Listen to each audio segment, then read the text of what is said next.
Today, I'll explain how to test for collision between a static sphere and an oriented bounding box. A sphere is an object represented by a radius, which determines its size, and a position, which determines its location in the world. An oriented bounding box is represented with a trio of axes, one for each of the three spatial dimensions, an array for storing half the length of each dimension and its position. An oriented bounding box can be arbitrarily oriented in the world. Oriented bounding boxes are good for representing objects that are roughly rectangular, like a data plate in Brobot. In the sphere and oriented bounding box collision function, we first find the closest point on the box relative to the sphere.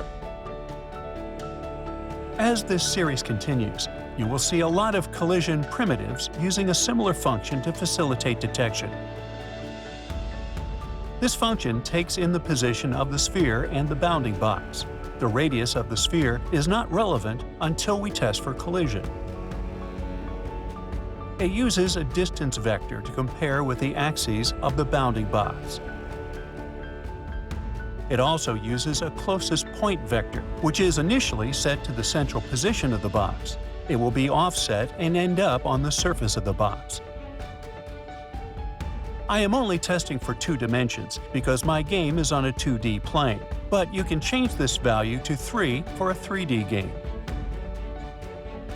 Inside the for loop, we determine the closest point by calculating the distance along each axis of the box using the dot product of the distance vector and the current axis. Calculating distances using dot products filters out orthogonal values. In other words, vectors that are offset 90 degrees will return 0 for the dot product. We clamp the distance to the half-dimension extents, so the closest point lands on the surface of the box. Finally, we add the distance to the closest point by multiplying it with the current axis, which naturally is assumed to be normalized. A normalized vector has a magnitude of 1 unit.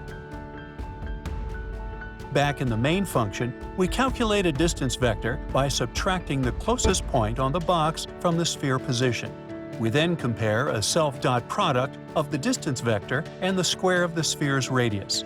If the former is less or equal to the latter, there is collision.